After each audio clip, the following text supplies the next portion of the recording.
The message arrived on every screen, every device, every communication channel across Earth simultaneously. The alien transmission cut through military encryption like it was paper, overrode civilian broadcasts without effort, and spoke in perfect human languages to every person on the planet. Humans of Earth, the voice was cold, mechanical, yet somehow conveying absolute authority. You are now subjects of the Corvanian Empire. Your species has been evaluated and found suitable for labor and resource extraction. You will surrender all weapons, dismantle your militaries, and prepare for integration into our workforce. Resistance is futile. Compliance is mandatory. The being that appeared on screens across the world was tall, angular, with gray skin that seemed to absorb light. Its eyes were black voids, and when it spoke, rows of sharp teeth became visible. Behind it, massive ships hung in the sky above every major city on Earth. Dark, imposing structures that blotted out the sun. Admiral Sarah Chen stared at the transmission from her position in the Pentagon Situation Room. Around her, generals, politicians, and scientists argued in panicked voices. Some wanted to negotiate, others demanded immediate military action. Most seemed paralyzed by the sheer impossibility of what they were witnessing. "How many ships?" Chen asked quietly, cutting through the noise. "Initial count suggests over 3,000 worldwide," reported Colonel Martinez, his voice tight with controlled fear. "Each one is approximately 2 kilometers long. They're maintaining position at 50,000 feet above major population centers." Chen nodded grimly. The Corvanians had done their homework. They knew exactly where to position their ships for maximum psychological impact. Every major city, every military installation, every seat of government, all under the shadow of alien warships. The transmission continued. "You have 72 hours to comply with our demands. Lay down your weapons. Gather in designated collection zones. Any act of aggression will result in the complete sterilization of your cities." This is not a negotiation. This is your reality. In living rooms across America, families huddled together as the alien voice invaded their homes. In London, Tokyo, Moscow, and every other major city, people poured into the streets staring up at the massive ships that had appeared overnight like some terrible nightmare made real. But humanity had faced extinction before. From ice ages to world wars, from plagues to natural disasters, the species had survived by adapting, fighting, and refusing to give up. This would be no different. Chen stood up from her chair. "Patch me through to all military commands, allied and otherwise. Emergency Protocol Omega-7. Admiral, that protocol was designed for exactly this situation, Colonel. Do it." Within minutes, secure channels crackled to life as military leaders from around the world joined the emergency conference. Russian generals, Chinese admirals, European commanders, all connected by the simple reality that their species was under threat. "Gentlemen, ladies," Chen began, her voice steady despite the circumstances. "I'm not going to waste time on pleasantries. We're looking at complete subjugation or extinction. I want to know what we have, what we can deploy, and what we can do in the next 72 hours. General Petrov from Russia was the first to respond. "Our nuclear arsenal is fully operational, but these ships, they're positioned directly over our cities. Any strike risks massive civilian casualties. Assuming our weapons can even penetrate their defenses," added Admiral Zhao from China. "We've been monitoring their ships for the past 8 hours. They're emitting some kind of energy field. Our radar systems can barely maintain a lock." Chen had expected as much. Any species capable of interstellar travel would have defensive capabilities far beyond current human technology. But humans had always been resourceful when backed into a corner. "What about unconventional approaches?" she asked. "Dr. Patterson, you've been quiet. What's the scientific assessment?" Dr. Elizabeth Patterson, head of the Pentagon's Advanced Research Division, cleared her throat. "The energy signatures we're detecting are unlike anything in our current understanding of physics. However, there are some interesting anomalies. Their ships seem to be maintaining position using some form of gravitational manipulation. If we could disrupt that, go on. It's theoretical.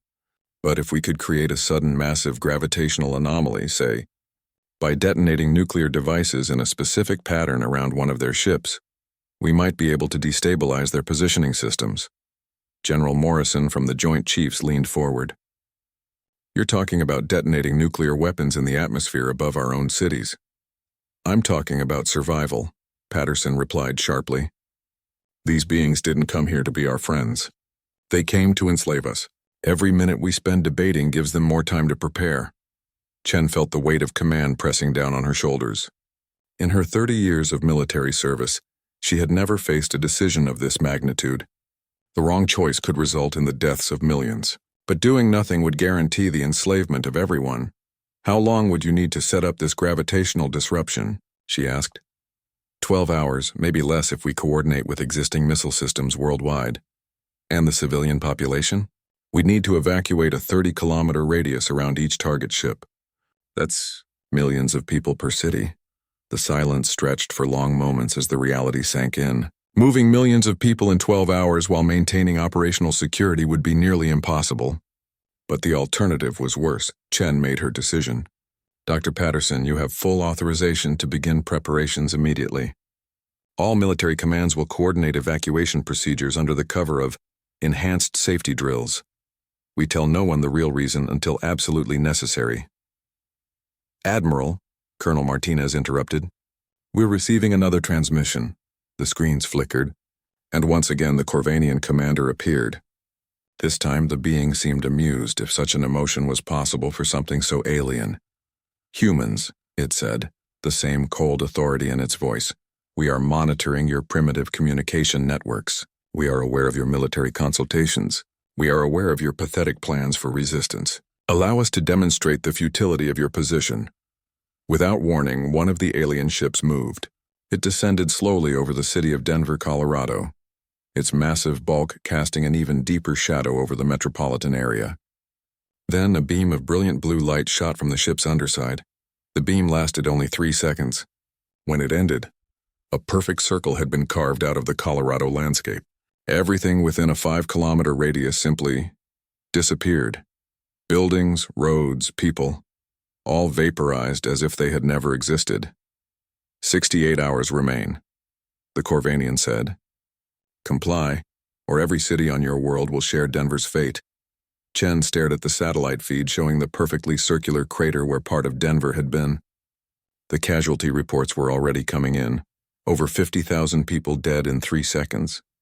But instead of despair, she felt something else rising in her chest. Rage. Pure, burning rage at these creatures who thought they could simply erase human lives to make a point. All commands, she said, her voice now carrying a deadly calm. Acceleration of Operation Starfall is authorized. 12 hours is too long. We move in 6. Captain Jake Torres had been flying military aircraft for 15 years, but nothing had prepared him for this mission. His F-22 Raptor streaked through the pre-dawn darkness above Nevada, one of 12 fighters converging on the Corvanian ship hanging over Las Vegas. The evacuation had been a miracle of human coordination. Under the cover of a massive gas leak emergency, authorities had moved nearly 2 million people out of the target zone in just 4 hours.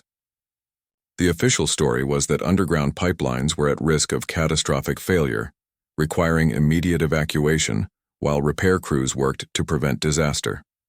Most people believed it. Those who didn't were too busy running for their lives to ask questions. Phoenix Squadron, this is Control, crackled the voice in Torres's headset. Target designation Alpha 7 maintains position at 50,000 feet. Remember, this is a precision strike. Your nuclear payload must detonate at exactly the coordinates transmitted. Any deviation could result in mission failure. Torres checked his instruments one more time. Strapped beneath his aircraft was a modified nuclear warhead, smaller than traditional strategic weapons but specifically designed for this mission. Dr. Patterson's team had worked through the night to calculate the exact yield and positioning needed to create the gravitational disruption they hoped would bring down the alien ship. Around the world, similar missions were preparing to launch simultaneously. Moscow, Beijing, London, Tokyo, and 8 other cities had been evacuated under various emergency pretexts. Humanity was about to throw everything it had at their alien oppressors. All Phoenix units. Report status, Torres called out. Phoenix 2, ready. Phoenix 3, armed and ready, one by one. All 12 pilots confirmed their readiness. Each carried a piece of humanity's desperate gamble. If this didn't work, there might not be another chance. In the Pentagon Situation Room, Admiral Chen watched as status reports came in from around the globe. Every available nuclear submarine had moved into position. Missile silos that hadn't seen action since the Cold War were now armed and targeting the massive ships above major cities. Global coordination confirms ready status, reported Colonel Martinez. All teams are in position. Satellite imagery shows the Corvanians have not altered their defensive postures, added Dr. Patterson. Either they don't consider us a threat, or they're supremely confident in their defenses. Chen nodded grimly. In 30 minutes, they would find out which one it was. Above Las Vegas, the Corvanian ship hung like a dark monument to humanity's apparent helplessness. Its surface was smooth, almost organic-looking, with no visible weapons or defensive systems. But everyone remembered what had happened to Denver. That same ship, or one identical to it, had vaporized 50,000 people without seeming effort. Torres flew in a wide circle, maintaining distance while he waited for the final attack order. Through his canopy, he could see the lights of Las Vegas in the distance, or what remained visible of them. Most of the city was dark now, evacuated and powered down to prevent accidents during the operation. His radio crackled again. "Phoenix Squadron, this is Admiral Chen. I want you all to know that what you're about to do may determine the future of our species. Every simulation shows this is our best chance of proving we won't go quietly into slavery." "Good hunting." "Copy that, Admiral," Torres replied. Around him, the other pilots confirmed receipt of the message. Then the moment arrived. "All units, all teams, commence Operation Starfall. Execute, execute, execute." Torres pushed his throttles forward and dove toward the target coordinates. Behind him, 11 other fighters did the same. From missile silos in Montana, ICBMs launched toward targets above major American cities. Nuclear submarines off the coasts fired their ballistic missiles at ships hovering over coastal cities worldwide. For 30 seconds, the sky filled with contrails and rocket exhaust as humanity unleashed every nuclear weapon it could bring to bear. The Corvanian ships responded immediately. Blue energy fields flared to life around each vessel, and the incoming missiles simply stopped. They hung in the air, motionless, as if frozen in time. "Negative effect on target," reported Phoenix 2. "The missiles aren't moving." "Confirmed," Torres said, watching in dismay as his own missile hung suspended mere kilometers from the alien ship. "They've got some kind of stasis field." But Dr. Patterson's voice cut through their communications. "Wait, look at the energy readings. The field is drawing massive power from their ships." She was right. The alien vessels, which had been dark and ominous, now glowed with internal light as their defensive systems worked to maintain the stasis fields around hundreds of nuclear weapons. Then Torres noticed something else. The ship above Las Vegas was beginning to descend, just slightly but measurably. Admiral Phoenix Leader reporting, "Target is losing altitude. Whatever they're doing to stop our missiles, it's affecting their positioning systems." "Confirmed," came reports from other strike teams. "Moscow target dropping altitude. Beijing ship is descending. London target losing position." Dr. Patterson's voice was excited now. "It's working. The gravitational fields they use for positioning are being disrupted by maintaining the stasis fields. They can't do both simultaneously." Admiral Chen felt a surge of hope. "All units maintain positions. Do not detonate your weapons yet. Let them exhaust their power maintaining the stasis fields."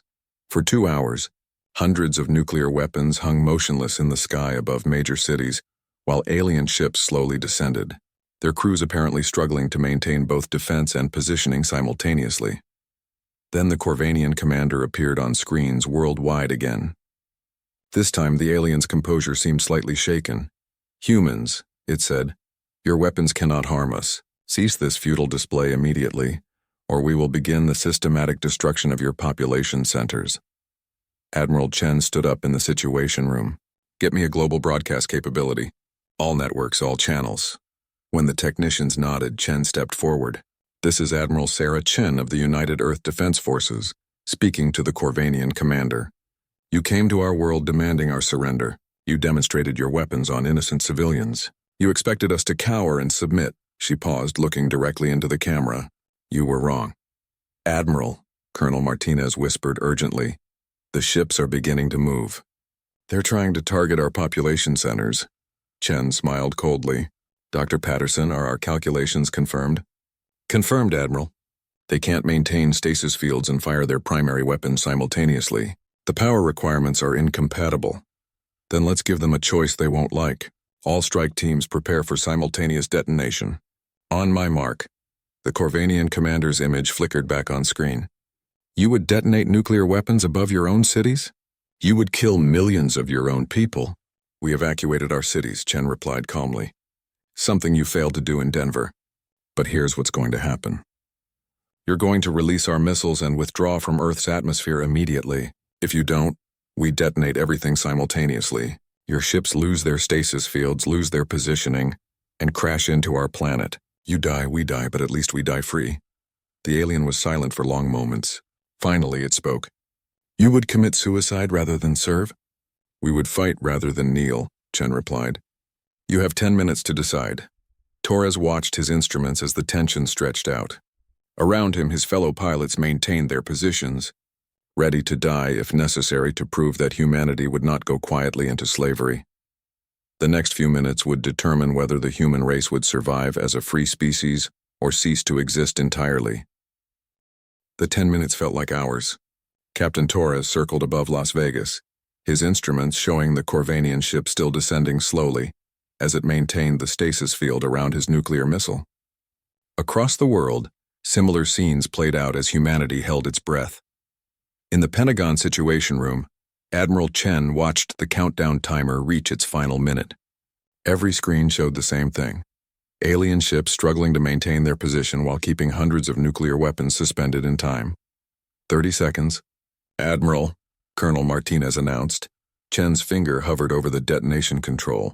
Around the world, military commanders in Moscow, Beijing, London, and a dozen other cities did the same. They had all agreed. If humanity was going to die, it would be on their terms. 15 seconds. The Corvanian commander's voice suddenly cut through every communication channel. Stop. 10 seconds. We will withdraw. Release your weapons and we will leave your system. Chen didn't lift her finger from the control. Not good enough. You've already proven you can't be trusted. You killed 50,000 innocent people to make a point. 5 seconds. What do you want? The alien's voice carried something that might have been desperation. 4. We want you gone, Chen replied. And we want assurance you'll never come back. 3. Agreed. We will not return to this system. 2. Prove it, Chen said coldly. Your ships will depart Earth's atmosphere immediately. You will broadcast a message to your empire stating that humanity is not suitable for conquest, and you will leave behind one of your crew members as a gesture of good faith. 1. The stasis fields around the nuclear weapons suddenly vanished. Across the globe, hundreds of missiles resumed their trajectories, but now they were aimed at empty air as the Corvanian ships rapidly ascended beyond Earth's atmosphere. Torres watched his missiles streak past, where the alien ship had been moments before. Phoenix leader to control, target has vacated the area. Missile impact in 30 seconds. All units, divert to safe detonation zones, Chen ordered quickly.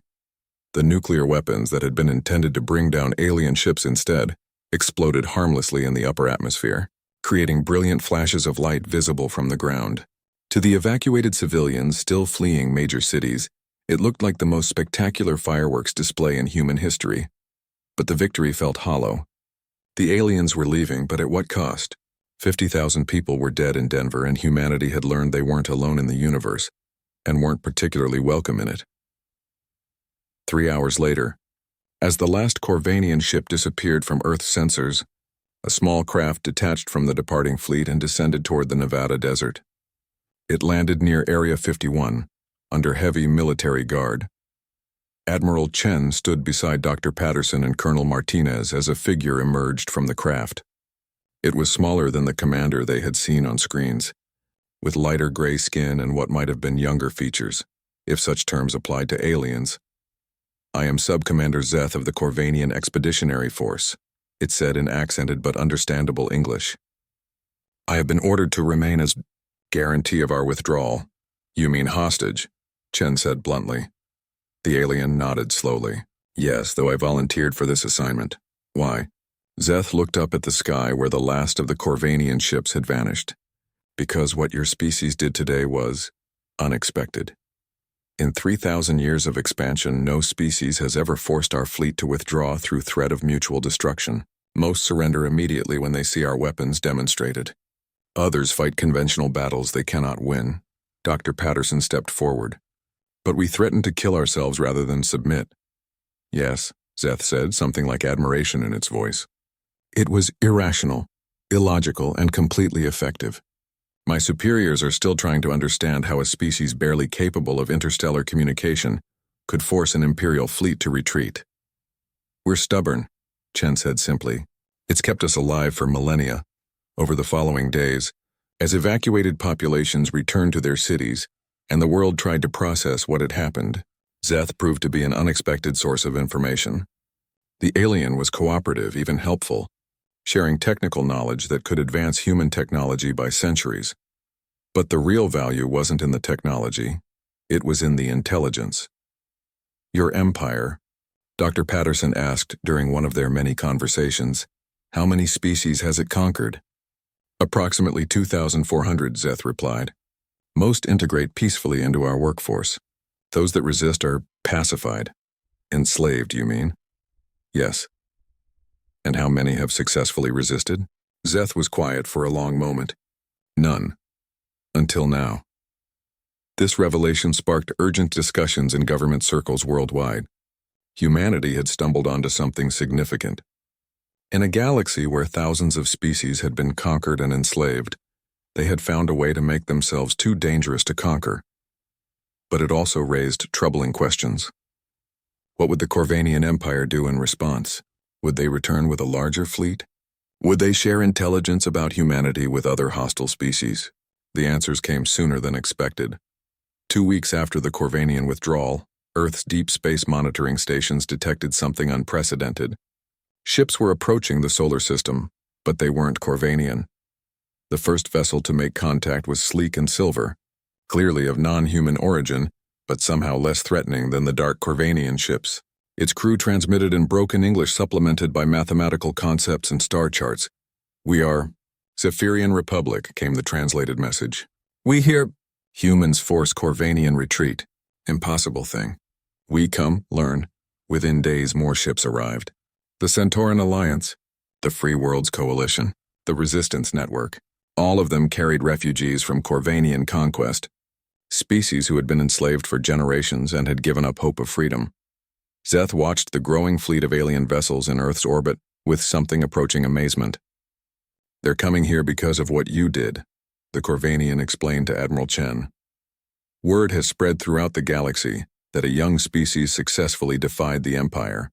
Many believe such a thing was impossible. What do they want? Chen asked. To learn, to understand, to find hope. Zeth paused. Some may want to form an alliance. The Empire has many enemies, but most have been too afraid or too weak to unite against us. Chen felt the weight of unintended consequences. In defending their freedom, humanity had apparently become a symbol of resistance against an interstellar empire. Refugees from across the galaxy were now looking to them for leadership in a war they had never intended to start. But as she watched the growing fleet of alien ships in Earth's orbit, each one carrying beings who had spent generations under Corvanian oppression, Chen realized that some fights choose you whether you're ready or not. Dr. Patterson, she said, I think we're going to need bigger ships.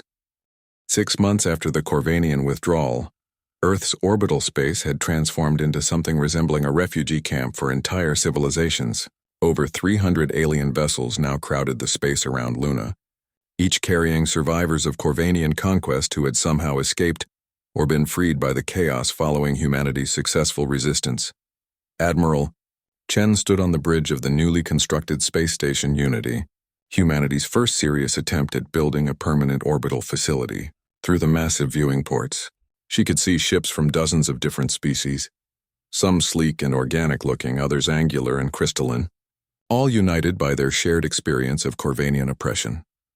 The Altarian delegation is requesting another meeting about weapon integration, reported Commander Williams, Chen's new aide. Apparently, their energy weapons are incompatible with our power systems. Chen nodded tiredly. The past 6 months had been a crash course in interstellar diplomacy, alien psychology, and the overwhelming complexity of coordinating dozens of different species with wildly different technologies and cultural expectations. Schedule it for this afternoon. What about the vegan scientists? Any progress on the shield technology? Dr. Patterson says they've made a breakthrough, but she wants to discuss it with you personally." Before Chen could respond, the station's communication system activated. Seth's voice filled the bridge, carrying an urgency that immediately put everyone on alert. "Admiral Chen, please report to the Intelligence Center immediately. We have received a transmission from the Corvanian Empire." Chen felt her stomach tighten. For 6 months, there had been no word from the Empire. Part of her had hoped they had simply written off Earth as too much trouble to deal with. Apparently, that hope had been misplaced. Minutes later, she stood in the station's intelligence center with Zeth, Dr. Patterson, and representatives from several allied species.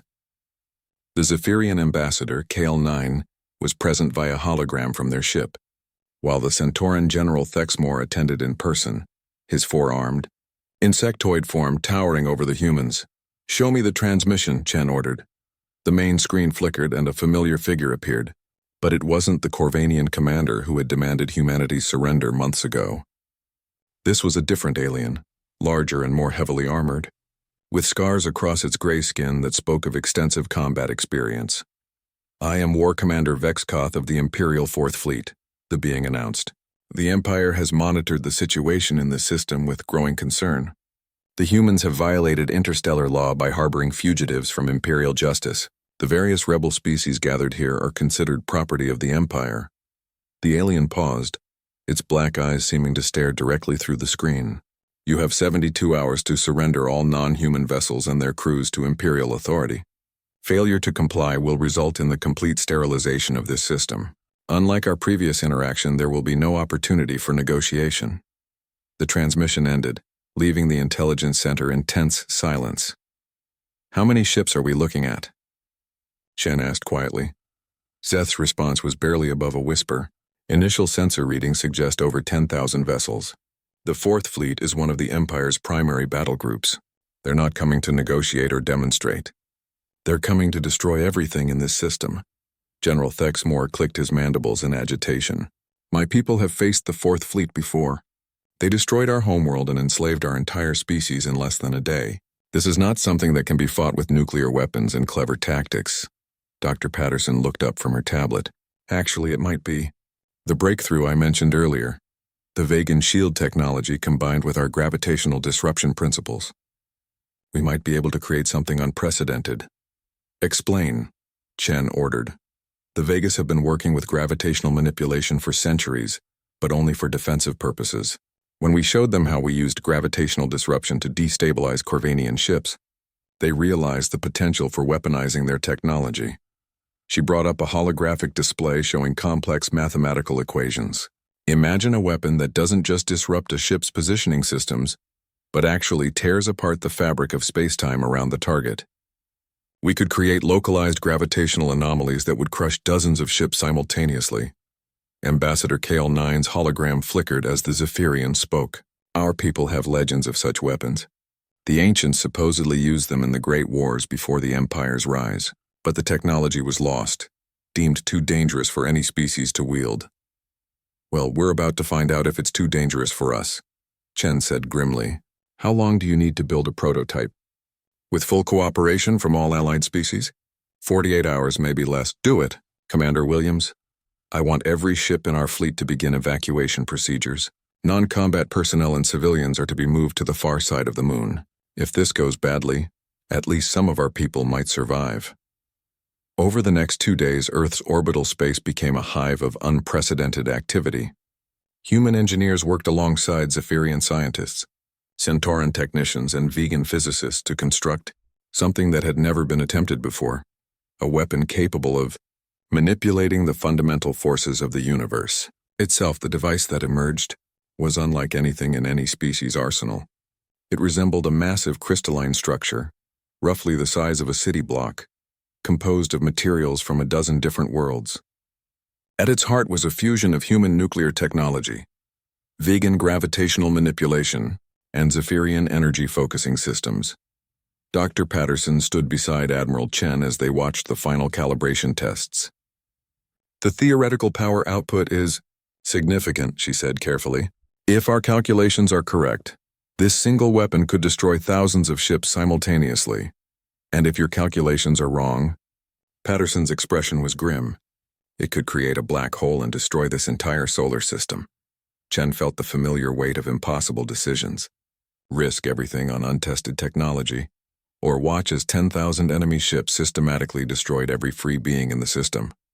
"Admiral," Commander Williams called out, "long-range sensors are detecting the Corvanian fleet. They'll be in weapons range in 18 hours.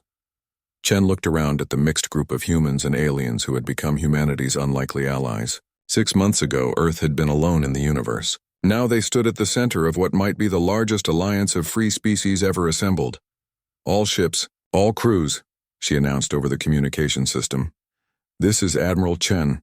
In 18 hours, we face the largest military force in known galactic history. They come here expecting to find the same frightened species they've conquered for millennia.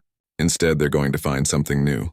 She paused, looking out at the fleet of Allied vessels surrounding the massive weapon they had built together. "They're going to find that when you push a species too far, when you try to enslave those who would rather die free, you don't create obedient servants. You create something far more dangerous."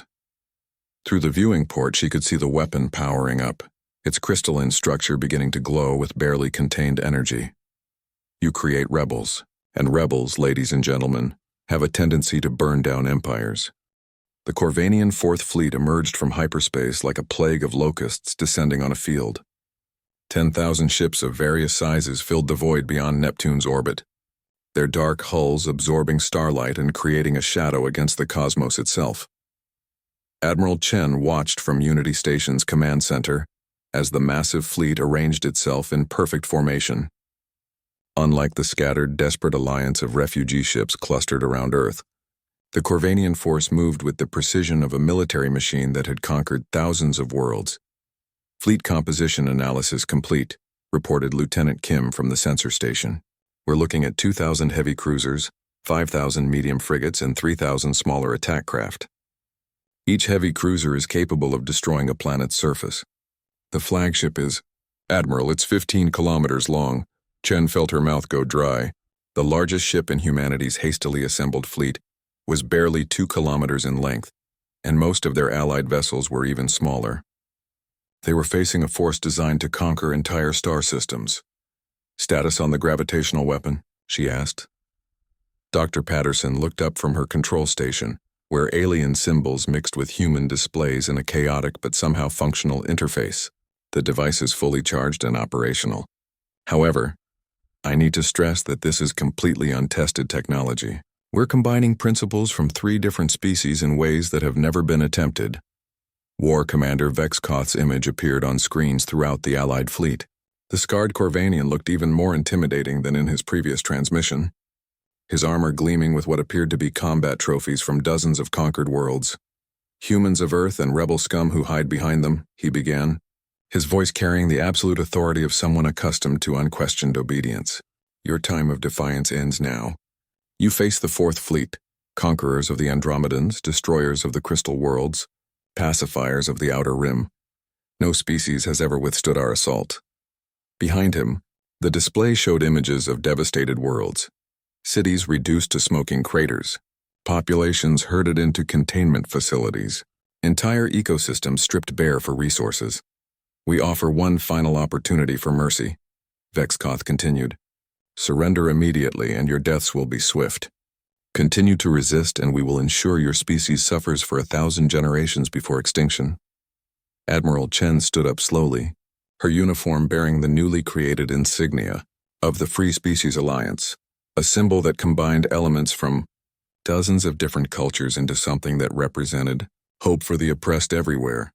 "Commander." "Vexkoth," she replied, her voice broadcasting to both fleets. "I'm Admiral Sarah Chen of the Free Species Alliance. I want to thank you for that demonstration of exactly why the galaxy needs to be rid of your empire."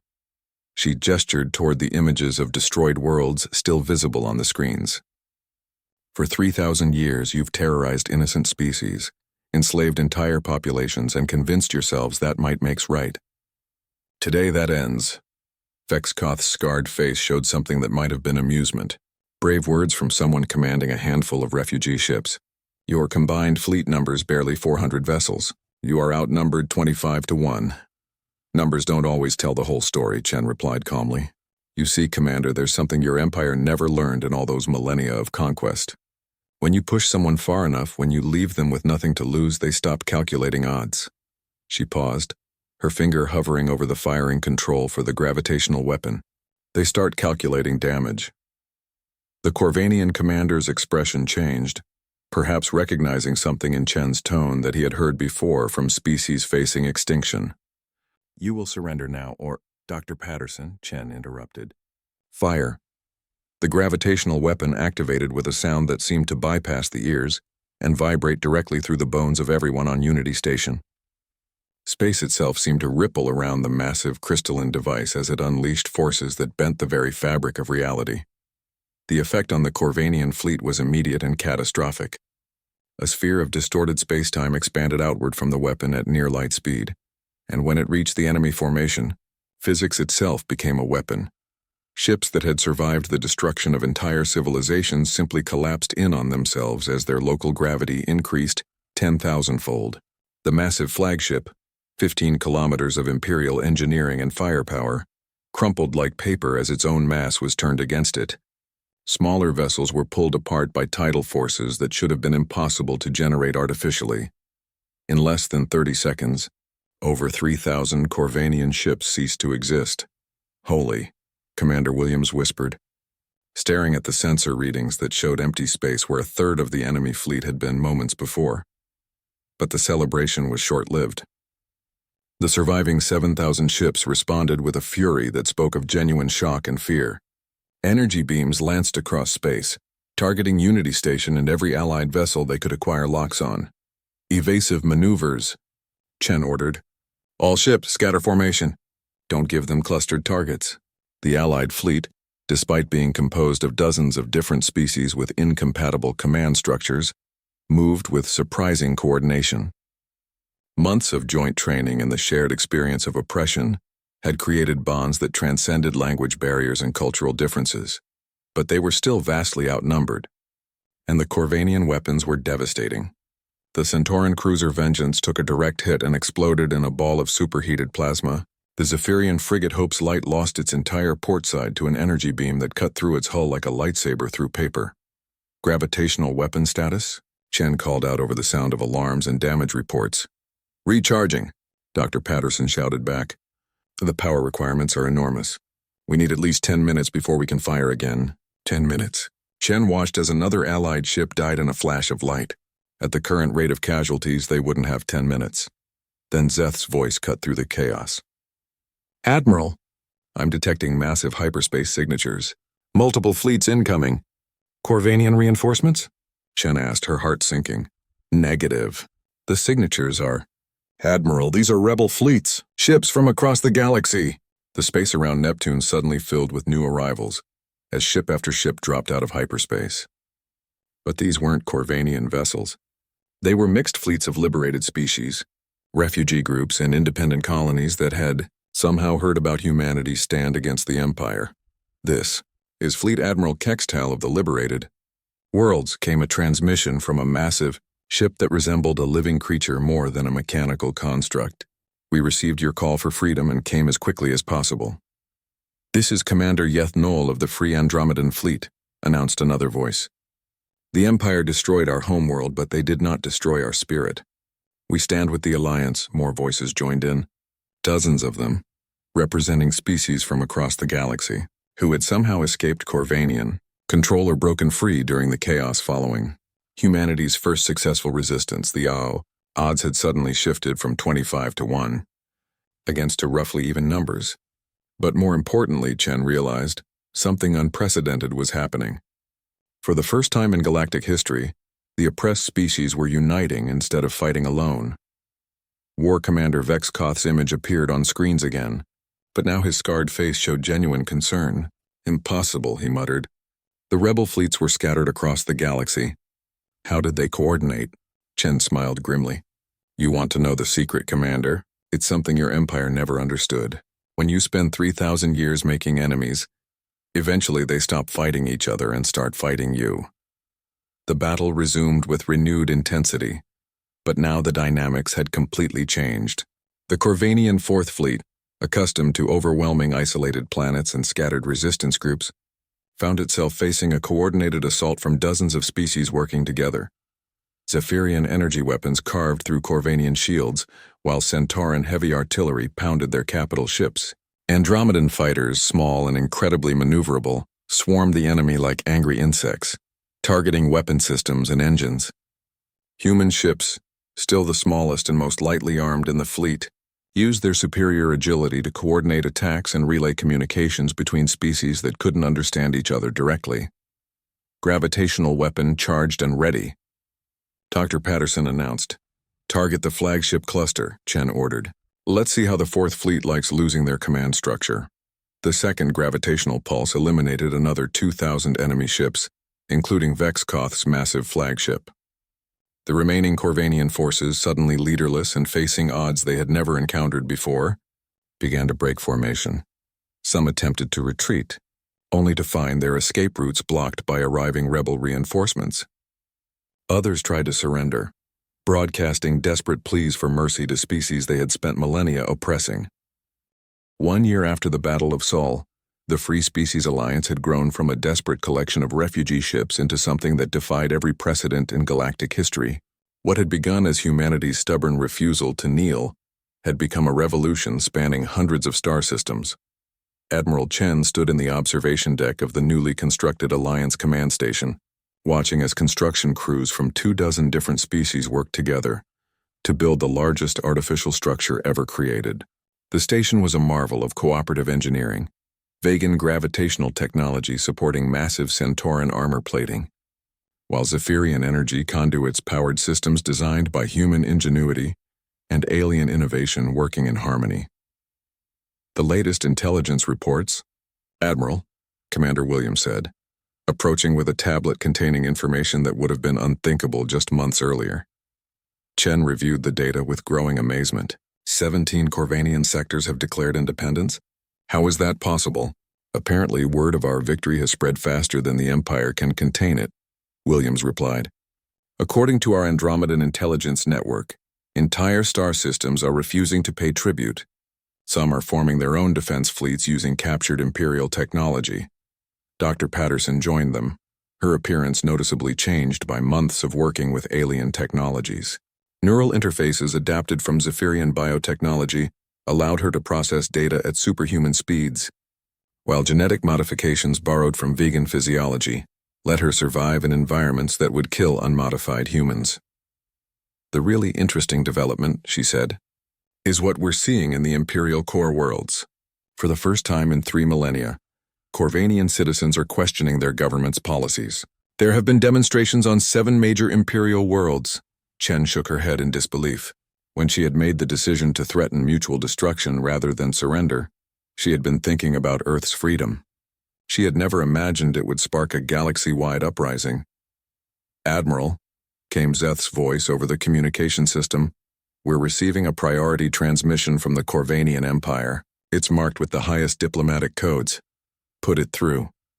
The main display activated, and Chen found herself face-to-face with an alien she had never seen before. This Corvanian was older than any she had encountered, with skin so pale it was almost white and eyes that held the weight of centuries. Most surprisingly, it wore no military decorations or symbols of rank, just simple robes that spoke of civilian authority. I am High Counselor Nexvoth of the Corvanian Imperial Council, the being said, its voice carrying a weariness that seemed to span generations. I am authorized to negotiate on behalf of the Empire. Chen felt a moment of surprise. Negotiate? The Empire doesn't negotiate. You conquer or you destroy. That was before, the High Counselor replied. Before a species of barely spacefaring primitives taught us that there are some things more dangerous than Imperial fleets. Before 17 sectors declared independence in a single year. Before our own citizens began questioning 3,000 years of expansion policy. The alien paused, studying Chen through the screen. You have created something unprecedented, Admiral Chen. Not just a military alliance, but an idea. The idea that freedom is worth dying for. That species don't have to accept domination simply because it's easier than resistance. What do you want? Chen asked directly. A cessation of hostilities. The Empire is prepared to recognize the sovereignty of Alliance territories, and to grant independence to any species that wishes to withdraw from imperial control. Chen felt her advisors shifting around her. This was what they had been fighting for: recognition, independence, the right to exist without fear of conquest. But something about the offer felt incomplete, and in exchange, the Empire requires assurance that Alliance forces will not enter Imperial core territories or interfere with loyal Imperial worlds. Dr. Patterson stepped forward. "You're asking us to abandon the species still under Imperial control, the ones who haven't been able to break free on their own." High Counselor Nexvoth's expression didn't change. "We are offering you what every rebel movement has dreamed of for 3 millennia. Freedom for your people and an end to Imperial expansion." "Is that not sufficient?"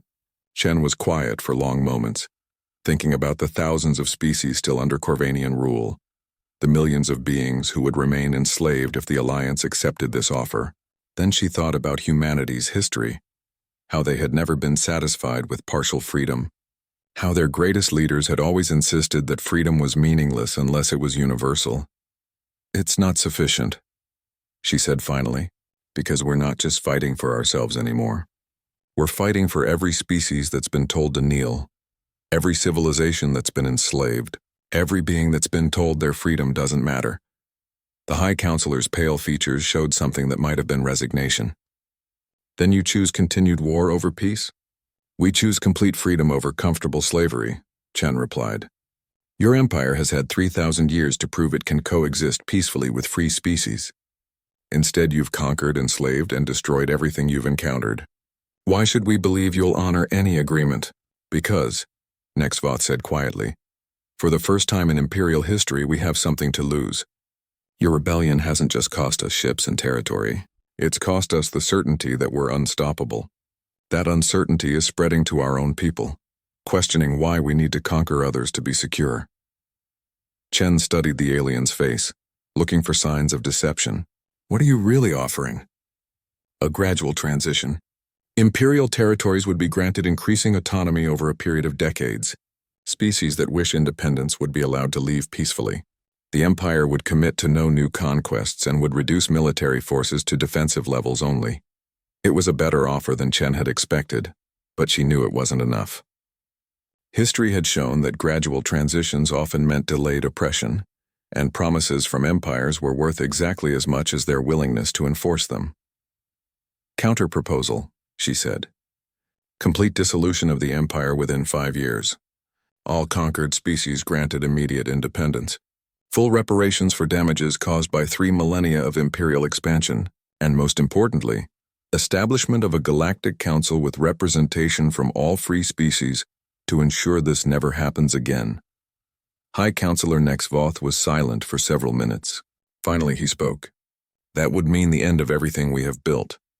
"Yes," Chen agreed. "It would, but it would also mean the beginning of something better."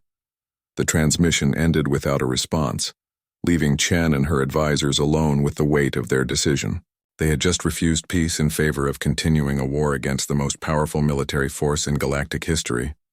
"Think we made the right choice?" Commander Williams asked quietly. Chen looked out at the Alliance fleet, ships from dozens of species working together to build something unprecedented, a truly free galactic civilization. "Ask me in 5 years," she said, "when every being in the galaxy has the right to stand rather than kneel." In the distance, she could see the gravitational weapons being installed on new Alliance ships, each one a reminder that some things were worth fighting for, no matter the cost. 5 years later, Admiral Chen stood on the bridge of the FSA Defiance, humanity's first true deep space battleship, as it approached the coordinates that had once housed the Corvanian imperial capital.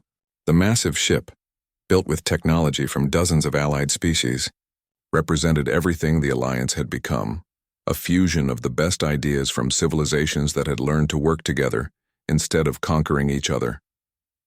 The final battle had lasted 3 years.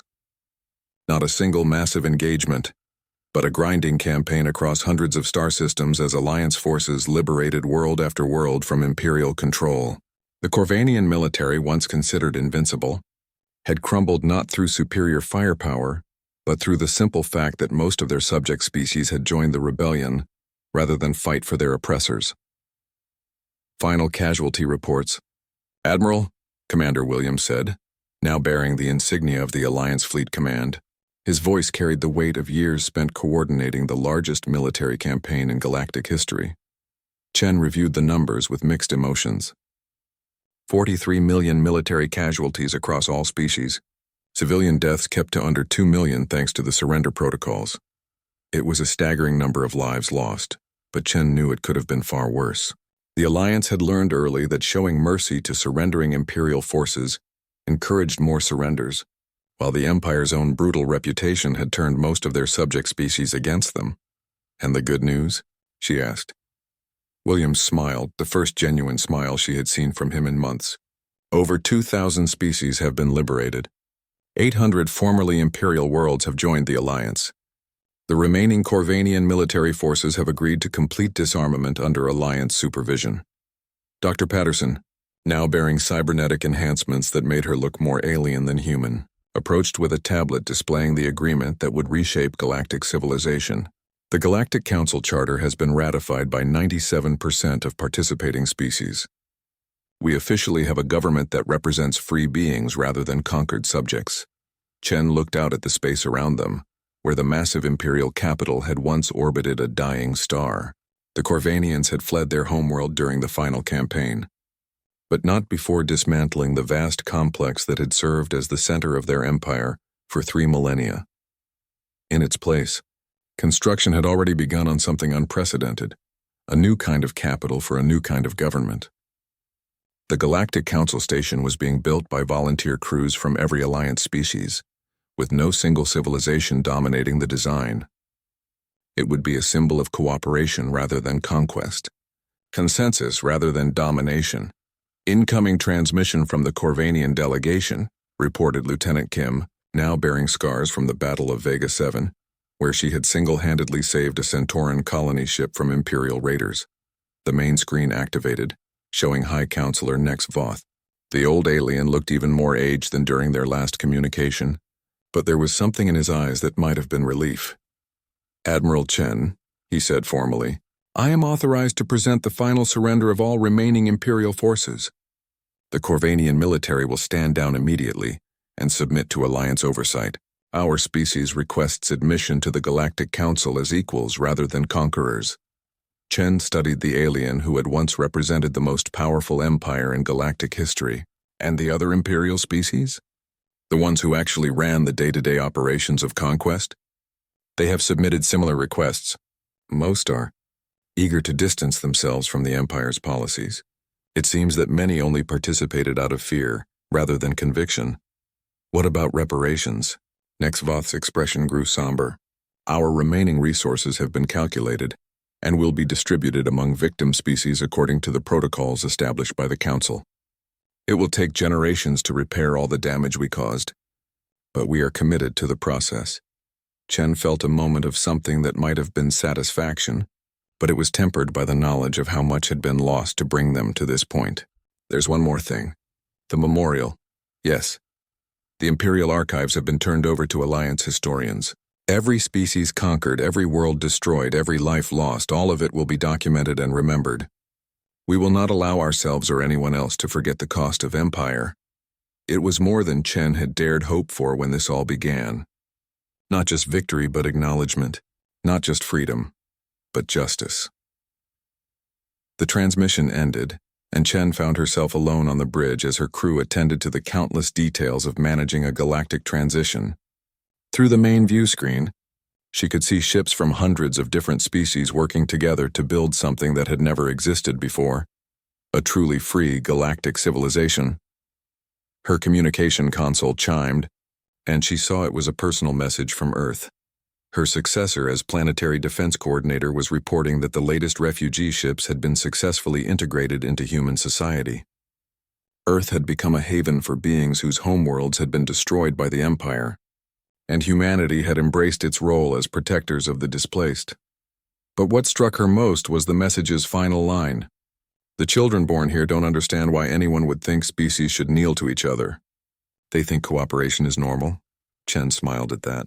An entire generation growing up in a galaxy where freedom was the default, where species worked together as equals. where the idea of conquest seemed as outdated as burning witches or sacrificing prisoners to gods. "Admiral," came Zeth's voice from the communication system. The former Corvanian sub-commander had become one of the Alliance's most effective diplomats, helping other former Imperial species transition to peaceful cooperation. "The Council is ready for the final ceremony." Chen made her way to the ship's main conference room, where representatives from dozens of species had gathered via hologram to witness the formal end of the Corvanian Empire and the establishment of the Galactic Council. The ceremony itself was simple. No grand speeches, no theatrical gestures, just the quiet signing of documents that would ensure no single species could ever again dominate the galaxy through force.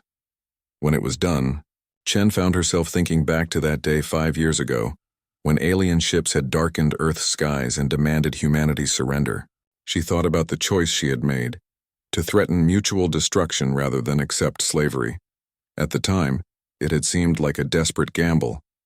Now she realized it had been something far more important. It had been a declaration that some things were more valuable than survival, that freedom was worth any risk, that the right to stand was more important than the safety of kneeling.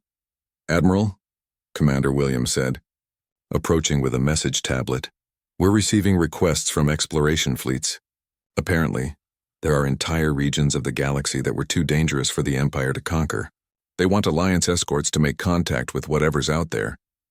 Chen felt a familiar stirring, the same curiosity and defiance that had characterized humanity's entire journey to the stars. "Approved. But make sure every expedition includes representatives from multiple species. If we're going to meet new civilizations, let's do it as the Galactic Alliance, not as individual empires." As the Defiance turned toward unexplored space, Chen reflected on how far they had come. Humanity had started this journey as a single species facing extinction. They were ending it as part of something unprecedented, a galactic civilization built on cooperation rather than conquest, freedom rather than domination. The stars ahead held unknown challenges and opportunities, but whatever they found out there, they would face it as free beings who had chosen to stand together rather than kneel alone. And if they encountered any other empires that demanded submission, well, the galaxy now knew what happened when free species were pushed too far. They didn't just resist, they made the stars themselves tremble.